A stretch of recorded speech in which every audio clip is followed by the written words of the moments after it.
আমাদের দেশে সরকারের কোনো অভিজ্ঞতা নেই। একই দিনে দুইটা ভোটের আয়োজন করা হয়, যে জনগণ ঠিকমতো ভোট নাও দিতে পারে এবং এই জন্য একটা বিশৃঙ্খলা সৃষ্টি হতে পারে। 15.5 বছরে বাংলাদেশ থেকে 27,000 লক্ষ কোটি টাকা বিদেশে পাচার করা হয়েছে।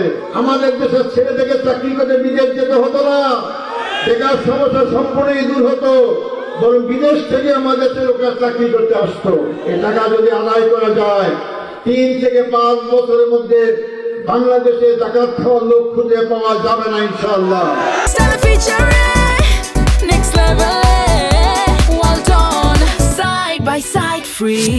আমরা চাঁদাবাজ মুক্ত বাংলাদেশ দেখতে চাই। আমরা মানুষের তৈরি আইন আল্লাহর আইন দেখতে চাই। আমরা আমাদের দেশকে নিজেরাই শাসন করবো, কারো আধিপত্য শক্তির হাতে আমার দেশকে তুলে দেব না। এই স্বাধীন বাংলাদেশ দেখতে চাই আমরা। এটাই আমাদের নেতাদের আজীবন স্বপ্ন ছিল।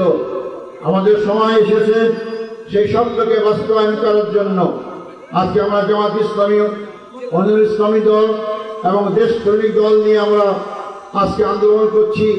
একটা সুষ্ঠু, অবাধ, নিরপেক্ষ, সকলের কাছে গ্রহণযোগ্য এবং সমস্ত ভোটার উপস্থিতির মাধ্যমে একটি সুষ্ঠু নির্বাচন করার জন্য।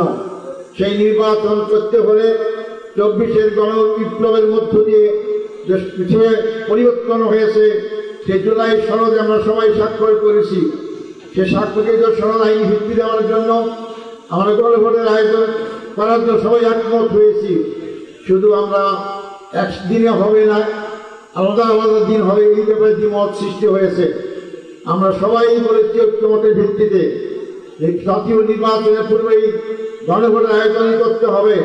না এই দুইটা ভোটের এত বড় আয়োজন আমাদের দেশে সরকারের কোনো অভিজ্ঞতা নেই। এই জন্য একই দিনে দুইটা ভোটের আয়োজন করা হয়, যে জনগণ ঠিকমতো ভোট নাও দিতে পারে এবং এই জন্য একটা বিশৃঙ্খলা সৃষ্টি হতে পারে।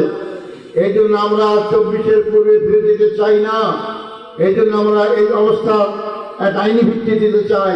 বাংলাদেশ জামাত ইসলামী অনেক ত্যাগ স্বীকার করে আজকের এই পর্যায়ে এসেছে। যারা মনে করেছিল ফুটকারে বাংলাদেশ জামাত ইসলামী নিশ্চিহ্ন করতে পারবে, তারা আজকে নিশ্চিহ্ন হয়ে গেছে। আমরা কোথায় কোথায় শুনতাম অমুকের বেটি দেশ ছেড়ে পালায় না, এখন সেই বেটিকে দেশ ছেড়ে পালিয়ে গিয়েছে। যার বাপ দেশ স্বাধীন করেছে কথায় কথায় গর্ব অহংকার করে, তারা আজকে কোথায়?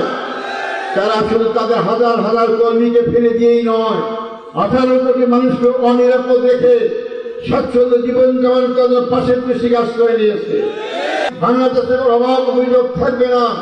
এই বাংলাদেশের গরিবদের কথা বড় প্রমাণ।